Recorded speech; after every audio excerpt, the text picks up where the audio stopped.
Olá, boa noite.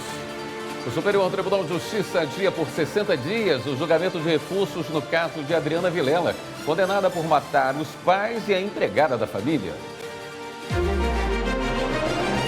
Deputada federal Carla Zambelli vai ser julgada no STF ainda este mês por porte ilegal de arma. O Supremo Tribunal Federal mantém a suspensão da lei que autorizava as loterias do Rio de Janeiro a receber apostas de fora do estado. STF autoriza o pagamento de participação nos resultados aos indígenas afetados pela usina de Belo Monte. Revogadas medidas cautelares que proibia Valdemar Costa Neto de manter contato com o ex-presidente Jair Bolsonaro. E o Supremo Tribunal Federal valida trechos da lei estadual que cria o Fundo para Enfrentamento das Enchentes no Rio Grande do Sul. O Jornal da Justiça desta terça-feira, 11 de março, começa agora.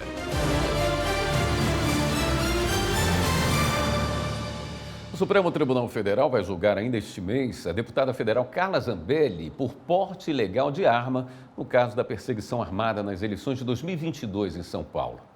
Mais detalhes com o repórter Pablo Lemos. A ação penal contra Carla Zambelli vai a julgamento no plenário virtual da Suprema Corte na próxima semana, entre os dias 21 e 28 de março. A deputada federal é acusada de porte ilegal de arma por ter ameaçado atirar num apoiador da oposição nas vésperas das eleições de 2022. As imagens que circularam pela internet à época mostram que a discussão foi parar dentro de um bar de um bairro nobre de São Paulo. Em agosto de 2023, a parlamentar se tornou ré quando a maioria dos ministros do Supremo Tribunal Federal votou a favor do recebimento da denúncia apresentada pela Procuradoria-Geral da República. A PGR alegou que Zambelli não tinha autorização para usar a arma em público. No julgamento da denúncia, o relator do processo na corte, ministro Gilmar Mendes, votou a favor. Ele alegou que há fatos concretos, como depoimentos e busca e apreensão em endereços ligados à deputada em Brasília e na capital paulista. O caso estava tramitando em sigilo no Supremo há 10 meses. O processo foi pautado para ser discutido em plenário virtual após o ministro Gilmar Mendes liberar a ação para julgamento nesta terça-feira. O ministro Alexandre de Moraes atendeu o pedido do presidente do PL, Valdemar Costa Neto, e autorizou ele a voltar a manter contato com o ex-presidente Jair Bolsonaro. O ministro também revogou as outras medidas cautelares impostas a Valdemar, como a proibição de se ausentar do país e de participar de cerimônias, festas ou homenagens a militares das Forças Armadas ou policiais militares. O ministro ainda determinou a restituição do passaporte e dos bens apreendidos em posse do presidente do PL. Em plenário virtual, os ministros do Supremo Tribunal Federal mantiveram a suspensão de lei que autorizava as loterias do Rio de Janeiro a receber apostas de fora do estado. Repórter Carolina Chaves com as informações.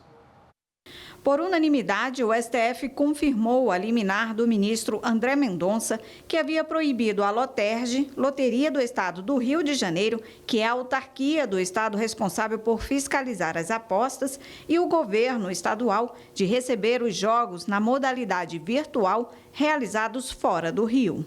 A decisão foi numa ação apresentada pela União contra as mudanças no edital de credenciamento do Rio de 2023, que passou a não exigir mais o uso do sistema de geolocalização das apostas. A União alegou que a possibilidade das apostas serem feitas fora do estado invade a competência da União para explorar loterias no âmbito nacional e prejudica a concorrência entre os outros estados.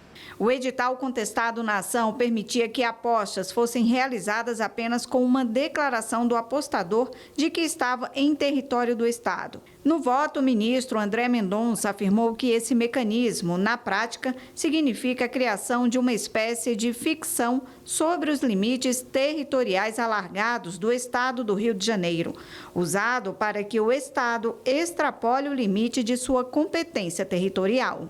Segundo o relator, o governo fluminense descumpriu a lei federal que prevê que os estados têm competência para explorar e regulamentar as atividades lotéricas exclusivamente nos seus limites territoriais. O entendimento foi acompanhado por todos os ministros. O Supremo validou por maioria de votos trechos da lei do Rio Grande do Sul que criou o Fundo do Plano Rio Grande para o enfrentamento das consequências sociais, econômicas e ambientais das enchentes no estado. A decisão foi tomada em plenário virtual. As informações com Regina Souza. A Procuradoria-Geral da República questionou no Supremo Tribunal Federal as regras de uso e transparência do fundo do Plano Rio Grande. A PGR contestou a permissão para repasses a outros fundos públicos e privados e alegou que a medida fere princípios como moralidade, impessoalidade e probidade administrativa, comprometendo a fiscalização dos recursos. A maioria dos ministros acompanhou o relator, Edson Fachin, que não viu irregularidades nas normas do fundo. Para ele, as regras seguem a Lei Complementar 206 de 2024, que suspendeu a dívida dos estados atingidos por calamidades e exigiu a criação de fundos específicos para gerir os valores postergados.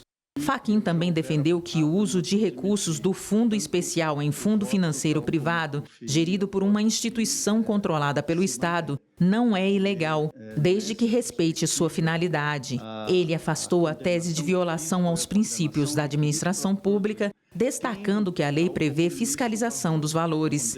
O ministro Flávio Dino discordou, argumentando que as normas do Fundo Gaúcho não seguem a legislação federal. O voto dele foi seguido por Carmen Lúcia e André Mendonça. Também em plenário virtual, o STF invalidou uma lei de Mato Grosso que fixou penas para invasores de propriedade privada. Os ministros entenderam que cabe à União legislar sobre o direito penal. Repórter Ebne Araújo tem os detalhes.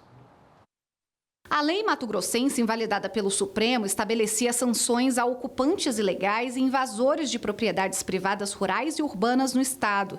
No ano passado, o relator da ação, o ministro Flávio Dino, suspendeu a norma em caráter de urgência e o plenário referendou a decisão. Agora, os ministros julgaram o mérito do caso.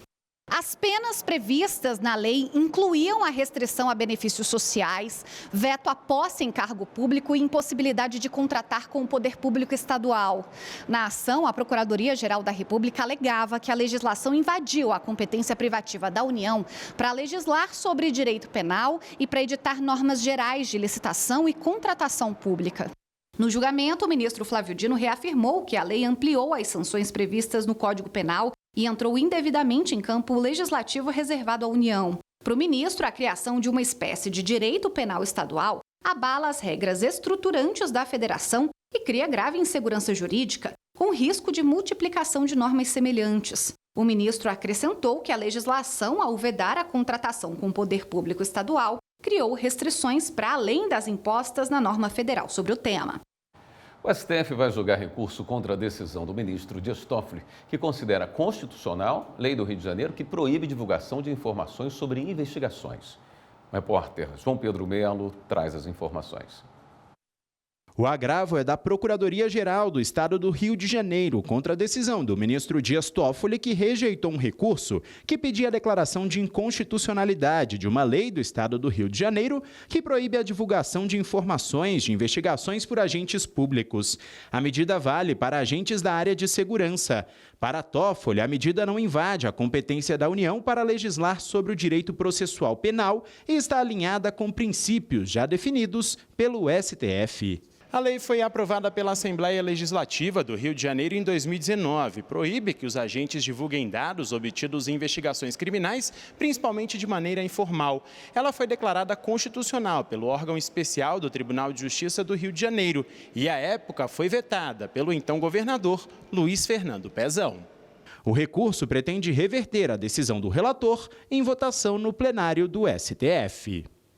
Daqui a pouco, o Ministério Público do Estado do Ceará pede aumento da pena aplicada a Iverson de Souza Araújo, conhecido como DJ Ives. O Superior Tribunal de Justiça adia por 60 dias o julgamento de recursos no caso de Adriana Vilela, condenada por matar os pais e a empregada da família. Nós voltamos em instantes.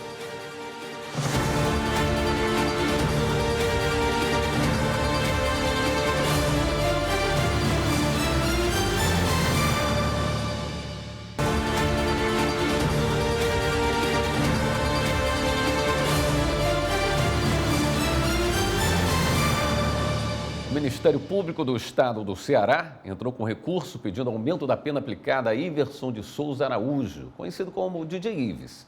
Ele foi condenado a 8 meses e 8 dias de detenção por ter agredido a esposa em 2021, provocando lesões leves e a ameaçado com faca. DJ Ives chegou a ficar preso por 3 meses logo após o crime. O MP argumenta que a pena deve ser maior, dadas as circunstâncias do caso, e a jurisprudência dos tribunais superiores de que a possível reconciliação do casal não impede a responsabilização do acusado. A segunda turma do Supremo Tribunal Federal aprovou a extradição de um traficante italiano acusado de lavagem de dinheiro no Brasil. Os detalhes com o repórter João Pedro Melo. A decisão foi unânime e agora a Polícia Federal investiga se o narcotraficante italiano Marco Cadeddu lavava o dinheiro obtido com os crimes no Brasil, onde vivia desde 2020, se apresentava como administrador de empresas. Cadeddu foi condenado na Itália a uma pena de 14 anos e 6 meses de prisão pelos crimes de tráfico de drogas, associação criminosa, além de receptação e lavagem de dinheiro. O italiano foi preso na cidade de Camboriú e a Justiça catarinense determinou a apreensão de carros, relógios de luxo e documentos que comprovam a compra de um apartamento de mais de R$1,5 milhão de reais. A suspeita é de que os bens tenham sido adquiridos com dinheiro da quadrilha que atuava na Itália. No processo analisado pelo STF, a defesa de Marco Cadeddu afirmou que o governo da Itália não forneceu documentações necessárias ao processo e, como o réu é alvo de inquéritos no Brasil, não poderia ser extraditado. O relator, ministro Gilmar Mendes, negou os pedidos e destacou que foram observados e preenchidos os requisitos que estão no tratado de extradição firmado entre o Brasil e a Itália, e que os pedidos da defesa não impedem o processo de extradição. Gilmar Mendes foi acompanhado pelos outros integrantes da segunda turma. Força Integrada de Combate ao Crime Organizado de Mossoró cumpre mandados contra integrantes de facção do Rio suspeitos de crimes no Rio Grande do Norte. O Ministério Público faz operação Fim de Jogo no Distrito Federal e em São Paulo. Vereadores de Várzea Grande, no Mato Grosso, são alvos de operação da Polícia Federal por crimes eleitorais.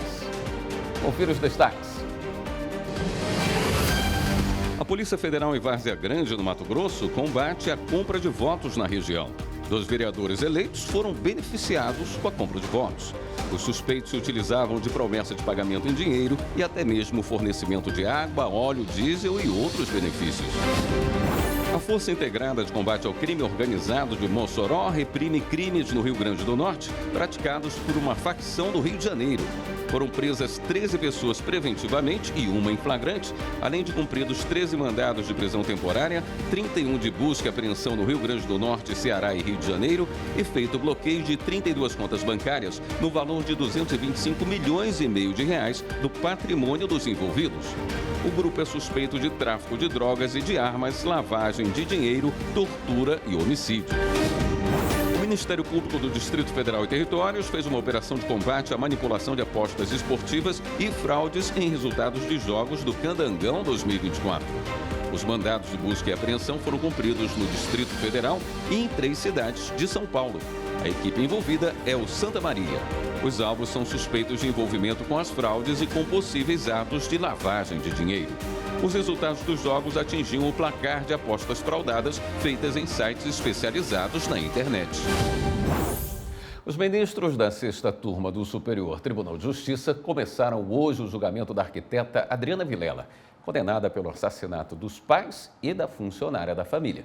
A análise do caso foi suspensa após um pedido de vista. Mais detalhes com a repórter Kátia Gomes.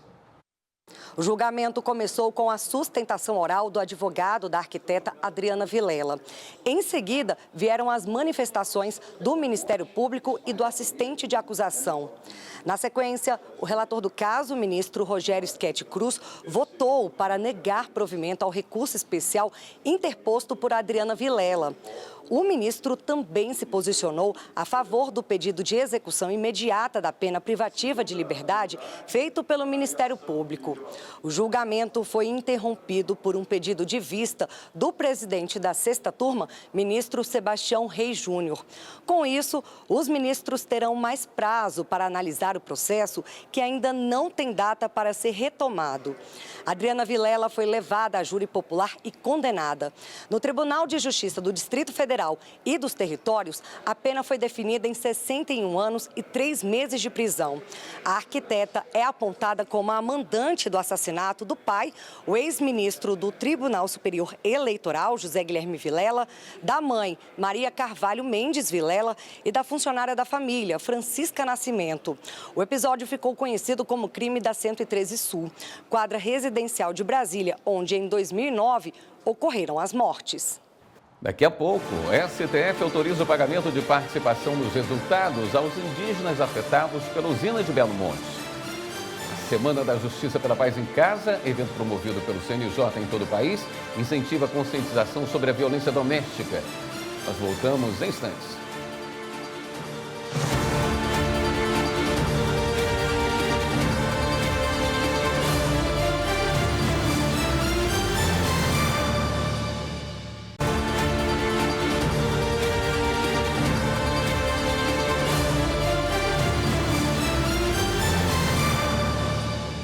Indígenas afetados pela construção da usina hidrelétrica Belo Monte, no Pará, devem receber 100% do valor repassado à União como participação dos resultados do empreendimento. A decisão liminar desta terça-feira é do ministro Flávio Dino e já está em vigor. Agora segue para a confirmação no plenário virtual. Quem traz mais informações para a gente ao vivo é o repórter Pablo Lemos. Oi, Pablo, boa noite. Boa noite, William. Boa noite a todos. Na decisão liminar, o ministro Flávio Dino disse que o percentual de 100% é o patamar mínimo que a União deve repassar aos povos indígenas. Seria uma compensação por causa da exploração dos recursos hídricos na região. O ministro também reconheceu que a omissão do poder legislativo de 37 anos, ou seja, desde a promulgação da Constituição de 88, em regulamentar a participação dos indígenas nos resultados dessas atividades que ocorrem em terras que pertencem a eles. A autorização para o repasse vale até o Congresso Nacional legislar sobre o tema no prazo de 24 meses estipulado pelo ministro. O julgamento desse caso em plenário aqui no Supremo deve começar no dia 21 de março, na próxima semana. William. Obrigado pelas informações, Pablo.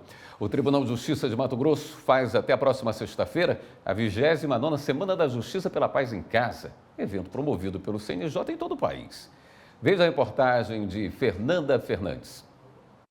Só no mês de janeiro deste ano, nas 3 principais comarcas do estado, 600 medidas protetivas foram concedidas pelo Judiciário Estadual, que também tem se mobilizado muito para o fortalecimento e ampliação das redes de enfrentamento à violência doméstica e familiar contra a mulher. E para marcar ainda mais esse compromisso com o tema, o Tribunal de Justiça de Mato Grosso realiza até a próxima sexta-feira a 29ª Semana da Justiça pela Paz em Casa, evento promovido pelo CNJ em todo o país. O processo de violência que ela vem sofrendo está aumentando gradativamente e nós precisamos dar as mãos para realmente fazer algo em benefício e em combate a isso. Qual é o objetivo?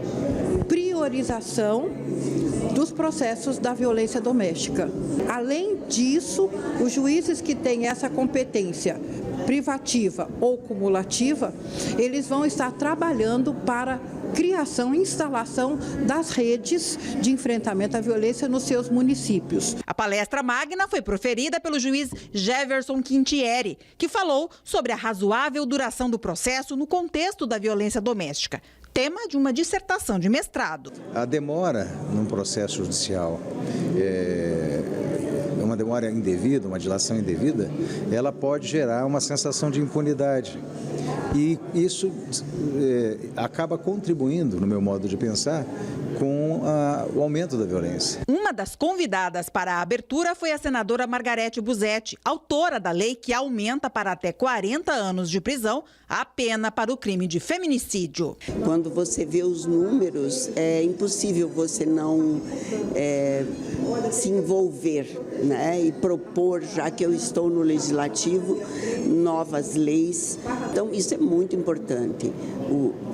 Os poderes estarem todos envolvidos nesta causa, para que a mulher realmente seja atendida e seja acolhida. A programação também incluiu uma mesa redonda com juízes que atuam nas varas de violência doméstica da capital. E no Amazonas, a Semana Justiça pela Paz em Casa começou em Iranduba, no interior do estado. A iniciativa, coordenada pelo Tribunal de Justiça do Amazonas, pretende fortalecer o combate à violência doméstica e agilizar o julgamento de processos dessa natureza.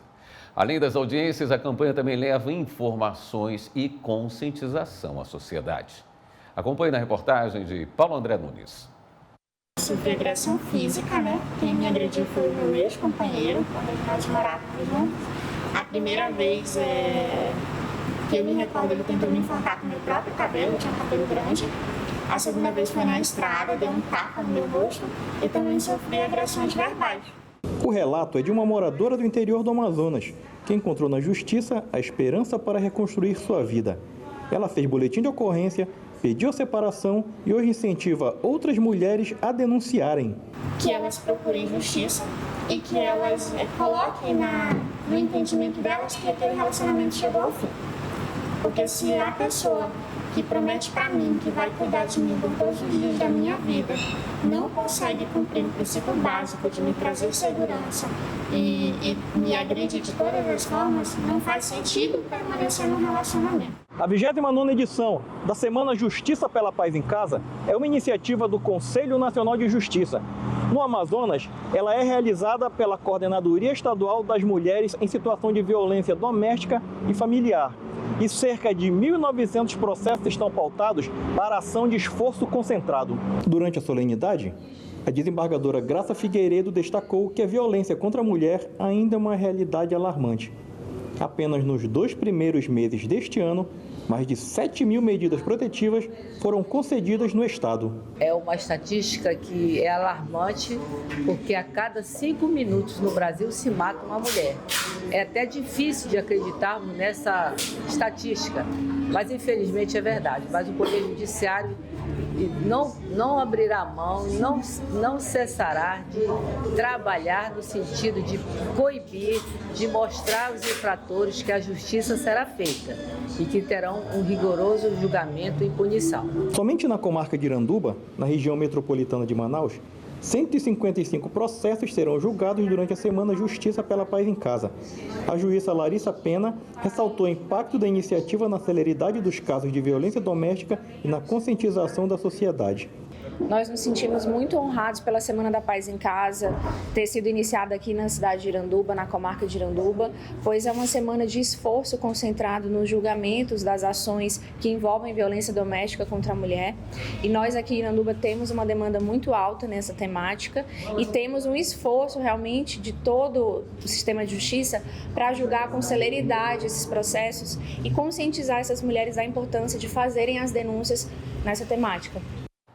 A segunda sessão do STJ decidiu que a Justiça pode declinar da competência de ofício apenas as ações iniciadas depois da lei criada no ano passado, que trata do assunto. Acompanhe na reportagem de Marina Campos. Parece simples, mas definir onde um processo será julgado pode inviabilizar todo o julgamento. Desde o ano passado, a Lei 14.879 alterou o Código de Processo Civil sobre a escolha do foro, que é o local onde o processo é julgado. Antes do advento dessa lei, as partes, ali, quando estavam estabelecendo um contrato, realizando um contrato, elas tinham maior autonomia para escolher uma cláusula de foro. Ou seja, o local em que, havendo litígio entre as partes, havendo alguma desavença com relação a esse contrato, as partes escolhiam qual era o foro que resolveria essa demanda. Com essa lei, ela restringe um pouco a autonomia das partes. Elas podem escolher o lugar desde que esse lugar tenha alguma relação com o domicílio de uma das partes ou com onde a obrigação será satisfeita. Essa lei, inclusive, dispõe que o magistrado ele pode, de ofício, declarar sua incompetência. A nova lei também considera uma prática abusiva a escolha aleatória do foro e permite que o juiz declare que não tem competência, ou seja, não tem autoridade para julgar nessas situações. No caso em discussão, foi ajuizada uma ação de execução em comarca do estado de Mato Grosso do Sul. Mas diante da alegação de incompetência apresentada pelo réu, o juízo remeteu o processo a uma vara da capital de São Paulo, já que era o foro eleito no contrato em discussão. O juízo paulistano, por sua vez, reconheceu a incompetência, levando em consideração a redação da nova lei. Diante do conflito, o caso foi levado ao STJ. Ao declarar competente o juízo de São Paulo, a relatora, ministra Nancy Andrighi, afirmou que o ajuizamento da ação ocorreu em um momento anterior à vigência da Lei 14.879 de 2024, sendo descabida a declinação de competência do juízo de ofício. A ministra enfatizou que a alteração do CPC apenas deve ser aplicada aos processos que começaram após sua vigência, devido ao marco temporal que surge da interpretação do CPC. A competência será determinada no momento do registro ou da distribuição da petição inicial. Parque Municipal de Sorriso, em Mato Grosso, inaugura o Banco Vermelho, monumento que chama atenção para o combate à violência doméstica.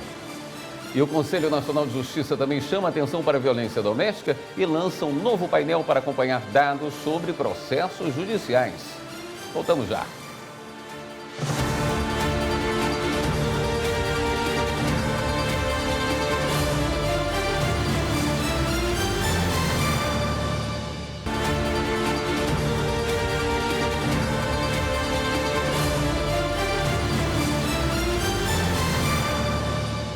Está aberto até o próximo dia 26 de março o prazo para quem quiser apresentar propostas para a primeira jornada de direito esportivo. O evento vai ser nos dias 4 e 5 de junho, na sede do Conselho da Justiça Federal. São 300 vagas destinadas a integrantes da área jurídica, professores universitários, especialistas convidados e pessoas que tiverem sugestões aceitas. Mais informações no site do Conselho, cjf.jus.br. E o Conselho Nacional de Justiça deu posse a mais um integrante. O advogado Rodrigo Badaró assumiu hoje uma vaga no Conselho para os próximos 2 anos. Acompanhe com Carolina Chaves. A cerimônia de posse foi no plenário do CNJ e contou com a presença de ministros do Supremo e de outros tribunais superiores, representantes de tribunais estaduais e da OAB, além do governador do Distrito Federal, Ibanez Rocha. O presidente do CNJ e do STF, ministro Luiz Roberto Barroso, deu posse ao advogado Rodrigo Badaró na vaga indicada pelo Senado Federal. Estamos seguros, Rodrigo, que o Conselho Nacional de Justiça se beneficiará da sua integridade, do seu talento e da qualidade do trabalho que irá nos prestar. Badaró é presidente da Comissão Especial de Proteção de Dados do Conselho Federal da Ordem dos Advogados do Brasil. Ele fez parte do Conselho Nacional do Ministério Público entre 2022 e 2024. No discurso de posse, Rodrigo Badaró defendeu a valorização da magistratura e disse que acredita no uso da tecnologia para tornar a justiça mais acessível. O Conselho Nacional de Justiça não é palco para promessas, não é palanque, não é escada social ou profissional. É um compromisso pessoal e, dentro da nossa representatividade, conselheiro Terto, é instrumento para fazer o melhor no desenvolvimento da justiça brasileira e na sua entrega. Ao final da solenidade, o presidente do STF e do CNJ, ministro Luiz Roberto Barroso, fez uma homenagem ao Dia Internacional da Mulher, reforçando o esforço do Conselho no combate à violência contra mulheres e reconhecimento do seu papel na sociedade. Ele ainda se solidarizou com a oficial de justiça Sueli Sobrinho, que foi agredida em Ibirité, Minas Gerais, no último sábado, 8 de março, durante o trabalho. Toda violência contra um servidor da justiça ofende a justiça como um todo e, sendo em relação a uma mulher, ofende mais ainda, porque é uma forma de ataque a um grupo ainda vulnerabilizado pela violência. Os números são muito impressionantes.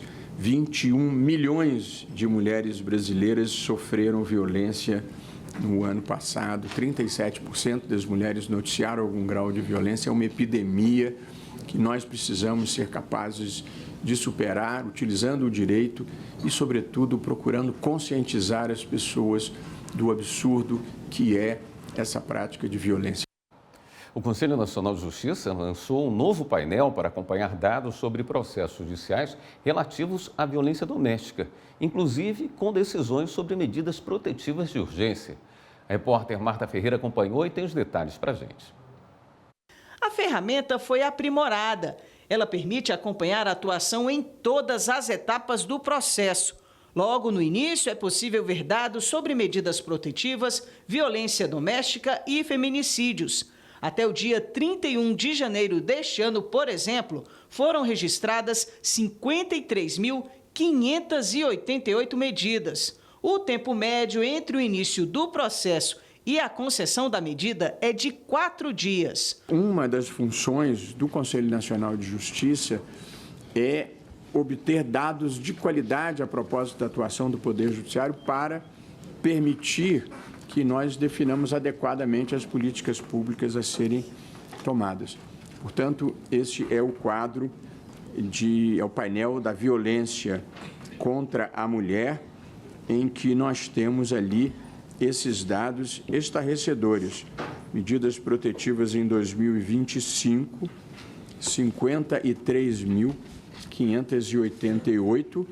Tempo médio entre o início do processo e a primeira medida é um tempo de 4 dias, que, dentro das circunstâncias de volume do judiciário brasileiro, é bastante razoável. A plataforma também disponibiliza filtros para a seleção de um ou mais tribunais, anos de referência desde 2020 e natureza dos processos, entre outros critérios. A página ainda irá direcionar para pesquisas, publicações e demais dados compilados pelo Conselho Nacional de Justiça relacionados ao tema. O principal objetivo é dar mais transparência à atuação do Judiciário no combate à violência contra a mulher. Além do lançamento do novo painel, foi assinado um acordo de cooperação técnica com o Serviço Social do Transporte e com o Serviço Nacional de Aprendizagem do Transporte, SEST-SENAT, no âmbito do programa Novos Caminhos, que é um projeto para garantir um futuro promissor para jovens em situação de acolhimento, oferecendo ferramentas essenciais para que esses jovens construam sua autonomia e independência. O programa Novos Caminhos, instituído por esse Conselho, é uma iniciativa que busca oferecer suporte e perspectivas para este público. E é nesse contexto que o projeto Impulsiona, desenvolvido pelo SEST e SENAT, se insere, fortalecendo essa trajetória com ações concretas de formação profissional, promoção social e empregabilidade. As parcerias atendem aos 4 eixos de atuação do projeto: educação básica e profissional, ações de vida saudável, ações de empregabilidade e parcerias para oferta de outras ações. O programa Novos Caminhos deste Conselho Nacional tem um compromisso claro: garantir oportunidades reais e efetivas para mais de 34 mil crianças, adolescentes e jovens em acolhimento institucional em todo o país. Dentro desse universo, destacamos aproximadamente 11 mil adolescentes com idade entre 14 e 18 anos, que agora terão maiores possibilidades de inserção no mundo do trabalho. Através de acordos como esse que nós estamos celebrando agora, estima-se o atendimento de mais de 5 mil jovens que vão ser acolhidos institucionalmente em 24 meses em 10 estados da Federação, em 3 eixos: saúde, com serviços de odontologia, fisioterapia, nutrição e psicologia; esporte, lazer e cultura para estimular o bem-estar e desenvolvimento social; e formação e educação profissional, preparando esses jovens para o mercado de trabalho de forma a fortalecer a sua autonomia e promover a sua autossuficiência financeira. A educação para as pessoas que estão em condições adversas é a melhor forma de libertação, sempre que possível. O Parque Nacional de Sorriso, em Mato Grosso, inaugurou o Banco Vermelho, um monumento que chama atenção para o combate à violência doméstica. Acompanhe a reportagem de Carlos Celestino.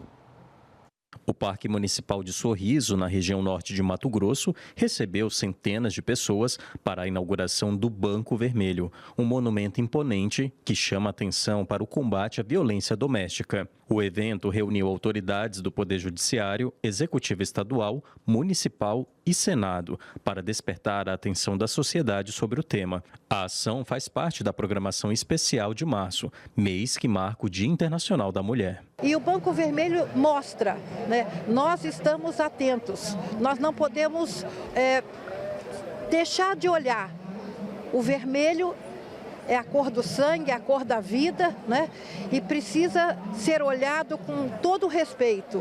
Serve como um símbolo de consciência e de conscientização constante do quanto as mulheres são essenciais, são fundamentais e que elas merecem todo o respeito e toda a observância aos seus direitos. A estrutura chama atenção. São 2,34 metros de altura por 4 metros de comprimento. O gigante possui frases impactantes sobre a violência de gênero, uma placa com informações, o número 180 para denúncias e um QR Code que direciona diretamente ao texto da Lei Maria da Penha. Eu penso que aqui nós nos encontramos e falamos sobre a nossa luta e a nossa causa, porque não é humanamente possível que a gente aceite esse tipo de coisa. O Sorriso hoje está muito representativo em relação a esse enfrentamento que precisa ser feito e feliz em poder estar aqui contribuindo e auxiliar nesse diálogo. A inauguração do banco também contou com a participação do viúvo Regivaldo Batista Cardoso, que perdeu a esposa e suas 3 filhas, vítimas de feminicídio em 2023.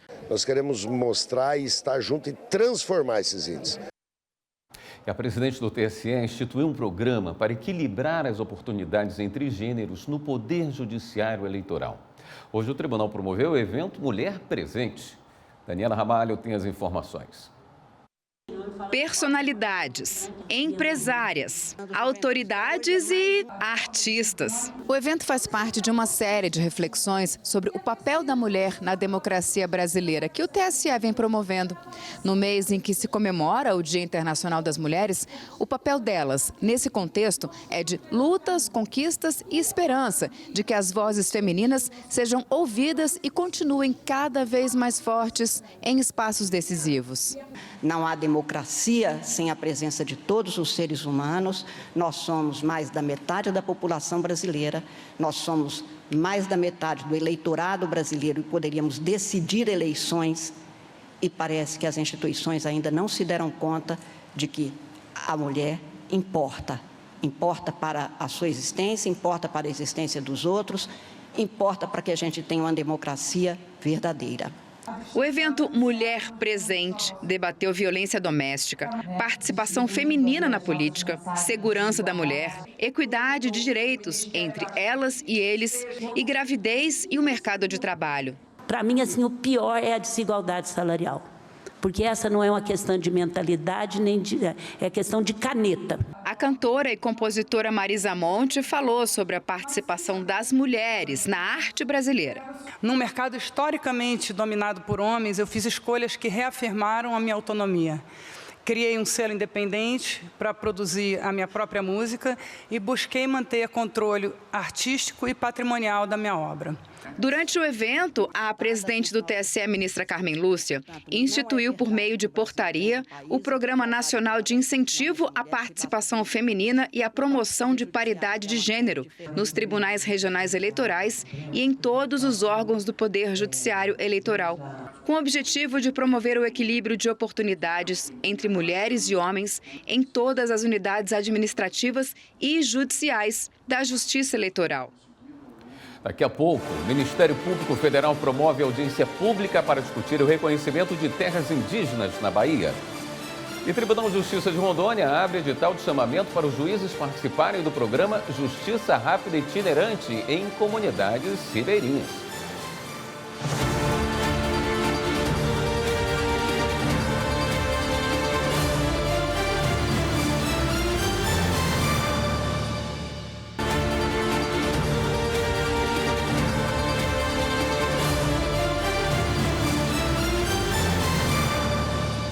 Em Brasília, o Ministério Público Federal promoveu uma audiência pública para discutir os caminhos para o reconhecimento de terras indígenas na Bahia. Repórter Márcio Fontinelli. Lideranças indígenas, governo federal, sociedade civil e o Ministério Público Federal se reuniram na Procuradoria-Geral da República, em Brasília, com o objetivo em comum: regularizar as terras indígenas Barra Velha do Monte Pascoal, Tupinambá de Olivença e Tupinambá de Belmonte, que ficam no litoral sul da Bahia. A audiência pública surgiu como um caminho para definir medidas concretas e garantir que o direito dessas comunidades tradicionais seja finalmente respeitado. A audiência cumpriu o seu primeiro propósito, dar a oportunidade ao governo federal de comparecer perante os povos indígenas e dar as devidas explicações. A demora na regularização fundiária das terras tem provocado conflitos na região. Por isso, o assunto é tratado com urgência. A demarcação está parada há décadas e isso agrava os problemas de violência. Os números da violência no campo na Bahia crescem a cada ano e preocupa muito a gente do Ministério Público.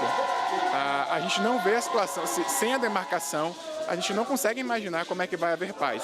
Pelo contrário, a gente consegue imaginar um cenário que pode ficar ainda pior do que já está hoje. De acordo com o relatório apresentado pelo Ministério Público Federal, o processo de reconhecimento das terras Barra da Velha do Monte Pascoal já dura 16 anos.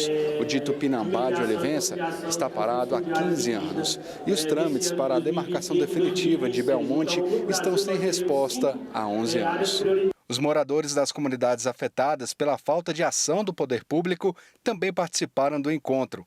Depois de 4 horas de debates e compromissos firmados, os indígenas que vivem no litoral sul da Bahia voltam para casa com a esperança de ter um ponto final na discussão sobre a posse das terras. Estamos na esperança que o ministro possa ouvir e receber todos os lamentos que aqui foi colocado e ainda nos dar um parecer ainda essa semana para que nós possamos descer para nosso território e dar um ânimo de alegria para nosso povo que está sendo morto lá nesses últimos dias, nessas últimas horas.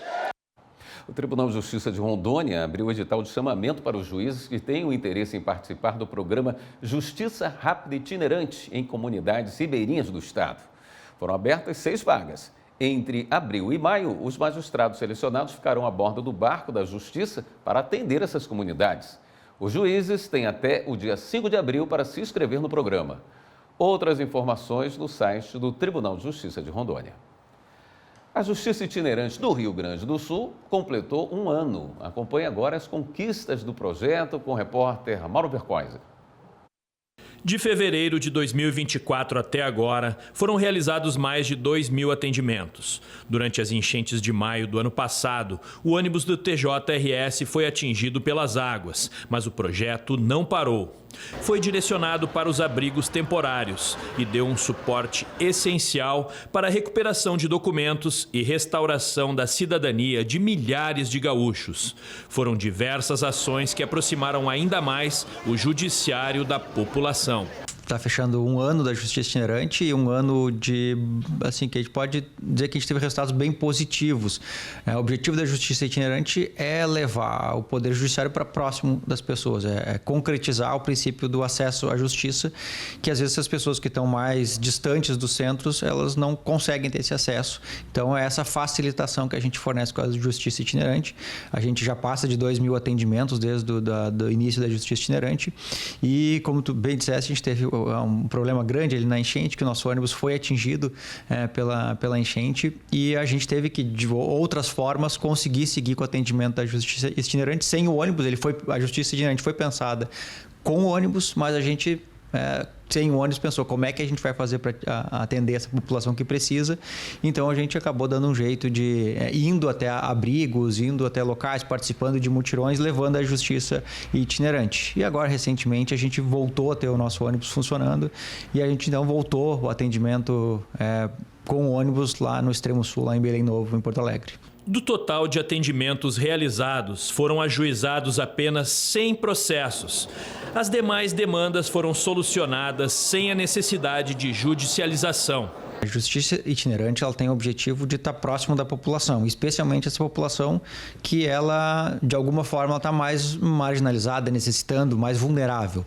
Então, quando as pessoas são atingidas pela enchente, elas precisam, desse apoio e é isso que a gente levou com a Justiça Itinerante. A Justiça Itinerante está nos abrigos próximos das pessoas para prestar os serviços, os mais variados serviços, como tu disseste, a questão documental, mas também ações, as pessoas precisam regularizar a guarda, às vezes perdeu um documento da guarda do filho, como é que vai fazer para colocar na escola. Então, todas as questões que envolveram as enchentes, a gente, com a Justiça Itinerante, a gente conseguiu aí atender e minimizar a dor dessas pessoas.